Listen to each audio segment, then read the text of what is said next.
Habakkuk 2:1. I will stand upon my watch and set me upon the tower and will watch to see what he will say unto me and what I shall answer when I am reproved.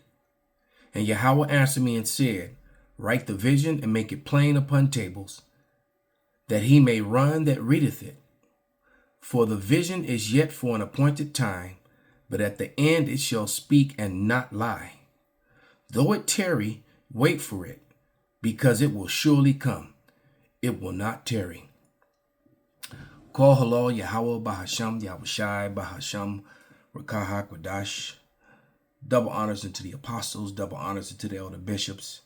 Salutations to all my fellow laborers doing this work in truth and sincerity, risking their lives and their freedom to do so, now more so than ever. To the scattered elect that are scattered around the four corners of the earth, that be like unto the speckled bird, the Israelite foreigners among the heathen nations that have the appearance of the heathen nations. This is not a black thing. And to the few Akwaf that are listening and learning, to you, I say Shalom. This is your brother Malcolm from the branch of the Great Millstone here in Chicago, coming at you with another lesson in truth. And I have a couple videos. This video right here, you can see the title, the name. This is Danny. This is Danny Haifong, and the video is called Israel's Last Stand. Iran's threats stuns IDF. Warfare's rise as Trump rearms, with Mohammed Marandi. So this is Professor Mohammed Marandi bringing you the news of Western Asia. All right. The news of Western Asia, which they fraudulently have called for the last 100 years, for the last century, basically they've called it the Middle East, all right, which is a made-up social construct, all right. That's exactly what it is, to try to fit their narrative of the created races, this whole black, white, yellow, all that madness that they created, this color scheme. All right. Those are, which are not biblical. Remember, there's no such thing as white people. There's no such thing as black people. They made that shit up.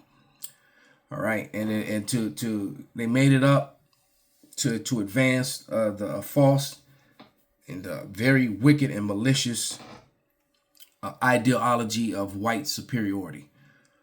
So that's what they did, to try to actually take the demographics of Western Asia and North Africa, which were full of dark melanated people. The people of Asia were just as dark as the people of Africa. All right, before Alexander of Macedon, the Edomite, the Macedonian, the Amalekite on top of that, conquered Asia, the portion that you call the Middle East and the portion that you call Europe today, hence the term Eurasia, and different parts of North Africa. He set up garrisons and set up his men. All that can be found in the Apocrypha, which is one of the main reasons why they removed it. So I'm only going to play about 5 minutes of this video, and then we're going to jump into the scriptures and close this thing out. So without any further ado, Danny Haifong and Professor Mohammed Marandi. Turn it up a little bit. And welcome back to another live stream. It is your host, Danny Haifong, and I am joined today by Professor Mohammed Marandi, joining me from Tehran. Professor Marandi, thanks so much for joining me today. Hi, Danny. Thank you very much for inviting me. Great. Everyone hit that like button as we begin. Subscribe if you are new to the channel. Of course, you can follow this work in the video description below. But we're going to get started. It does feel like it's either the calm before the storm, or we are simply in the eye of the storm when it comes to West Asia, Professor Marandi. Iran just announced Operation True Promise 3 is on schedule, and Trump's Undersecretary of State, Eldridge Colby, a noted China hawk, has promised the U.S. Senate Armed Services Committee that the military option is on the table. Now, we also have top generals pressing Trump to support an Israeli strike on Iran's nuclear facility as hysteria against Iran's nuclear program, or so-called nuclear program, reaches fever pitch. So, Professor Morandi, what is the actual state of the situation in West Asia vis-a-vis Iran? Israel seems to continue to panic. Notice he has not said the Middle East, because the people that are from that region refer to it as Western Asia, because it is Western Asia. Eastern Asia is over there with Japan and China. Western Asia is where the land of Israel sits. About Iran's capabilities, and of course, Donald Trump's address yesterday said very little about any of this. Your take? It's pretty clear that the United States does not want to get into a fight with Iran. I think those who are a bit older, I don't know how old you are, but those who are a bit older recall that when the United States took Afghanistan and occupied the country, and then took Iraq and destroyed that country too, they literally surrounded Iran. And then we had a senior American official say that real men go to Tehran. But that never happened. So during the 1990s, at the height of US power, when the Soviet Union had collapsed and the United States had defeated Saddam Hussein in Kuwait, that period was a period when Iran was much weaker than today, and the United States was much stronger. Then, after 9/11 and after the occupation of Iraq and Afghanistan, Iran was literally surrounded. And Iran, relatively speaking, today was weaker, and the United States was stronger. But back then, the United States never dared to attack Iran because they knew it wasn't a war that they could win. It would have been devastating for Iran. It would have been devastating for the region, but it would have also been devastating for the United States. And that's why I think it's pretty clear that the United States does not want to attack Iran. I think that's the main calculation that Biden had, Obama had, Trump previously had. So, in case you weren't really paying attention or you didn't get it, some of you are slow. So, this isn't for those of you who realize what you just heard. What he's saying is when Iran was weak, United States didn't attack them because they didn't want no smoke. Giving you the layman terms. Now Iran is very strong, and it has some very powerful allies. So right now you really don't want to, deal with them. And if the United States could attack Iran and win, I have no doubt they would have done it. The same is true with the Israeli regime. The Israeli regime actually is much weaker than the United States, simply because it's much smaller. It's far away. Not the Israelis are extremely weak and helpless without the United States. That's why you have these NGOs in America that are made up that are Jewish NGOs, to be exact. That is so many of them, and they have so much influence within over the government, and are all in and within the government.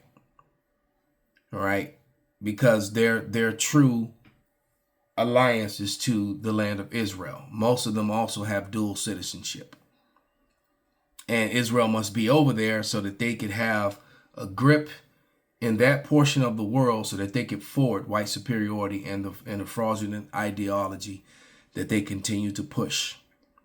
All right. Because the world knows that, they are not the people that are written in the book that they claim to be. They follow Talmudian law, and they're not the ancient Israelites. The world knows that, but the world is starting to speak up now. The fear is starting to leave people. It's just that time. The Lord said this would happen. The veil is being pulled back that was cast over all people. The lies. Okay, all the lies that were told are being struck down. Okay. And matter of fact, let me grab a scripture. Let's go to Isaiah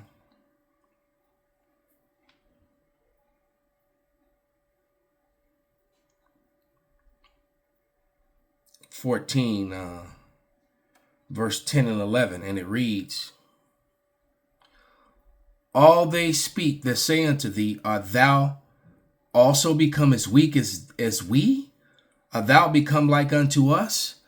So, not only is Israel shown that it's weak, it couldn't even stop Hamas.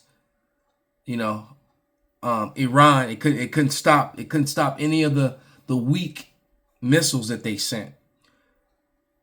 What would it do against their really good stuff? They didn't even send their good stuff. All right. Verse 11, thy pomp is brought down to the grave, and the noise of the vials and the worm is spread under thee, and worms cover thee. So, as you can see in the title, Israel's last stand, threat stuns IDF, war fears as Trump rearms, and worms, are associated with death, the decay that comes after death. So basically, these people are already the walking dead because this war is inevitable and they can't survive it, which is why they had, this Samson plan, whatever that, and if you read the scriptures, not the Talmud, but if you read the Holy Scriptures, Samson does a last great feat, takes out all his enemies, but he takes himself out as well. Okay, in doing so. And that's basically the mindset. And Esau has that, well, if I can't have it, no one can mentality. And not only over there in Western Asia, but basically to the whole world.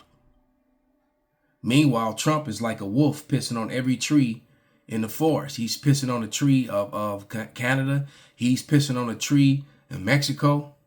I watched the video where the Mexicans closed their border. Lord's will, I might do a lesson just on Mexico's stand, just them, that one nation versus America. All right. So, the whole world is rising up against the beast, against the whore. Why? Because everybody's had to go to the hospital, to get them penicillin shots because they all got gonorrhea and whatever else from dealing with this whore. All right, because she's taking it every which way and then from every guy and then passing it to the next guy. And they all drink her wine, believe in her. Oh, I'm safe, I'm clean, baby, it's okay. Oh, I'm on the pill. Right. Now you got this polluted disease and a polluted disease baby, and you got to pay child support in the form of tariffs to these people. The nations are tired of them, man. All right. Let me play this video.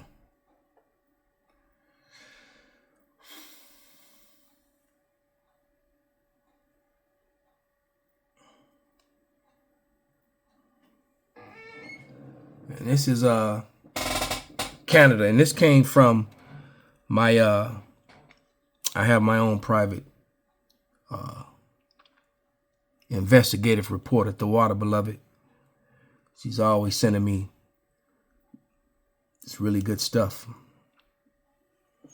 Going down to the U.S. And I'm telling you, we will do it. It's unfortunate. I would rather ship you more electricity, ship you more critical minerals. I want to ship you more energy, more potash to keep your farmers going, and uranium that you use for your nuclear power. It comes through from Saskatchewan over to Ontario, and it's going to be a massive, massive problem. You are ready, sir, to go to war, to go to a trade war with the United States, with the Trump administration? We will respond like they've never seen before. You need our uranium, you need our potash, you need our high-grade nickel. I will stockpile our high-grade nickel at 50% of your military and manufacturing needs. Your aluminum, the steel, the lumber. It will be an absolute disaster. And this is all due to one person, that's President Trump. I will stop shipments going into the U.S. for nickel. It will shut down manufacturing because 50% of the nickel you use is coming out of Ontario. I've ordered our bureaucrats to cut off tens of billions of dollars of contracts. I'm going after absolutely everything. We keep the lights on to 1.5 million homes and manufacturing in New York, in Michigan, and in Minnesota. Damn. If he wants to destroy our economy and our families, they're going to feel the pain like they've never felt before. Canadians are resilient, we're strong, we're proud, and we're going to fight back like they've never seen before. And I'm sorry to the American people that your president has decided to do this. I apologize, but he's giving us no choice. But when one person attacks our country unprovoked, then we're going to respond, and we're going to respond like the U.S. has never seen before. And see, all this is on the table, man. And Americans, collectively have benefited over the decades from the dirt that its country does. This is why everyone hates Americans. And for the most part, when we say that, we say it loosely, because what that really means is that people hate white Americans. And I'm just being brutally honest, because, the world, even though they can't stand, the Israelites, they know that they don't control policy. And the world also knows that we're oppressed and victims over here in this country, which supposedly is ours. The world knows that. All right. When the world, so they really show that unless you are a Negro, Latino, Native American, that's all rah, pro-American. But the majority of the world knows that we're victims over here, especially the tribe of Judah, the so-called Negroes, Judah, Benjamin and Levi. All right. The ones that are here in the Americas. The world knows that they're how they're mistreated here. All right. So let's just jump into these scriptures and wrap this up. This is back in Habakkuk 2. Let's read 4 through 7. It says, "Behold, his soul which is lifted up is not upright in him, but the just shall live by faith." See, Esau Edom is just wicked. He's not right. He can't get right. It tells you in the land of uprightness, he will still do wickedly. That's over in the land of Israel, in the Holy Land. They don't follow the law, statute, and commandments over there. They have kosher pig. They got Pink City.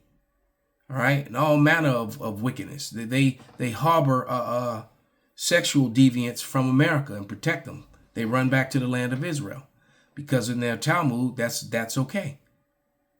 All right, verse 5. "Yet also because he transgresseth by wine, he is a proud man, neither keepeth at home, who enlarges his desire as hell, and is as death, and cannot be satisfied, but gather unto him all nations, and heapeth up to himself all people." See, he wants to control everything, bring all people together, say we're one people, but with us in charge. And just like, if a little bit further in the video, Professor Morandi says that he talks about how when they went into Syria, see, when they defeated Syria, they knew that they wouldn't get retaliation from Syria, so they went into there and just destroyed everything. And they know that they wouldn't be able to do that in Iran. And one of the main reasons they went into Syria and destroyed, they were destroying relics that prove the ethnicity, the darkness of the people who were there during the time of the prophets, during the time of Moses and Joshua and Joseph, and in that time. They wanted to get rid of all them relics, which surely shows you that the Israelis, that they had nothing to do with that land. They were living in northwestern Asia, in a portion of Asia that they call Europe, and they're not even from there. That's not even their home. The original home is actually from Jordan and Petra and Mount Seir. All right. Verse 5. Yet also because he transgresseth by wine, he is a proud man, neither keepeth at home, who enlarges his desires. Hell and is as death, and cannot be satisfied, but gather unto himself all nations and heap to himself all people. They can't stay at home. They're always going into somebody else's land trying to take something or control something. Shall not all these take up a parable against him and a taunting proverb against him, and say, woe to him that increaseth that which is not his? How long? And to him that ladeth himself with thick clay. So they've always tried to increase and make themselves wealthy off of what's something that doesn't even belong to them. Charge you payments, and then charge you and create payments, and then charge you interest when you can't pay them. Look at the Title 4D program. You know, and now they're in debt. How can you demand anything from anyone when you can't pay your own debts? All right. Shall not all these rise up suddenly, and shall bite thee, and awake, and shall vex thee, and thou shalt be as booties unto them. So everybody's about to spoil the land of Israel. Everybody's about to spoil the Americans. Everybody's posed for war. Like I said, you saw what the Canadian premier said. Now, and I watched, like I said, I watched the video yesterday, and Lord's will, tonight or tomorrow, I'm doing a video on that on Mexico. And the violence and the things that are happening to white people in America too. You notice that stuff's not happening to the other people visiting from America. It's mainly happening to white people. And that's just a scary, inconvenient truth for them. All right, because a lot of them are trying to run down there and move to the South America, and they're really setting themselves up for a trap, because some people don't like you down there. They really don't, collectively. And you're going to find it out the hard way, those of you who ran down there. But now let me go to Revelation. Because the nations are angry, man. They're tired. And he said, you want to declare war and to ruin our families and our economy. We're going to strike back. That's what the Canadian premier said, Revelation. And he's not, and this is how the other nations feel, because Trump, EU, and NATO has just literally been destroyed.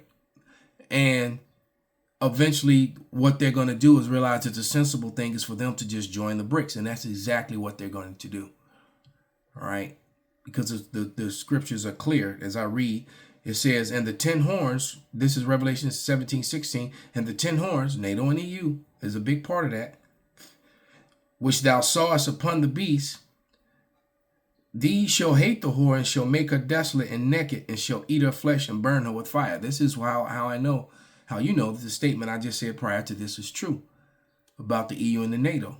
EU and NATO are going to, they hate the whore, so guess what they're going to do? They're all going to aim their weapons at America. It's prophecy. Let's go back to Habakkuk. This is Habakkuk 2:8. Because thou hast spoiled many nations, all the remnant of the people shall spoil thee. So basically, you know how the YNs, with the shiesties on, jump out the car when you stand on the bus stop, all right? Or when you walking down the street and they roll up and hop out, and run at you with guns in their hands, making you break yourself, run your goods, empty your pockets, share your wealth, hand over your jewels, however you want to say it, or they say it all confusing like somebody from Philly. You can't understand a damn thing they said, but you can figure out they want your shit though. All right. It says, woe unto him that coveteth an evil covetousness to his house, that he may set his nest on high, that he may be delivered from the power of evil. Thou hast consulted shame to thy house by cutting off many people, and thou hast sinned against thy soul. So for this wickedness that you've done against the nations are in retaliation. Big retaliation. Let's jump up to 14 through 16. Habakkuk 2:14. For the earth shall be filled with the knowledge of the glory of Yahweh, as the waters have covered the sea. All right. You know, the men of the Lord are making a huge impact here in the world.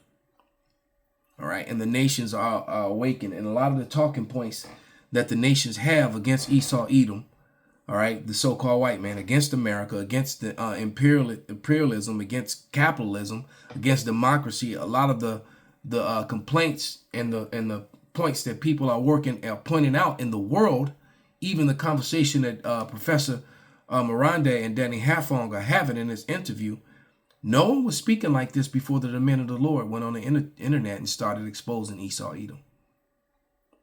So this is a direct result of the truth coming out. This prophecy, it once again, for the earth shall be filled with the knowledge of the glory of Yahweh as the waters cover the sea. Habakkuk 2:15. Woe unto him that giveth his neighbor drink, and puttest thy bottle to him, and makest him drunken, also that thou may look upon his nakedness, what I just said. The democracy, the capitalism, all the trans this and the trans that. This medical system, which is done nothing but sicken people through jump shots, all right, through band-aids, with the bad food, making men and making penises shrink, making women not be able to conceive. This man is anti-life. He's always talking about some anti-semantics.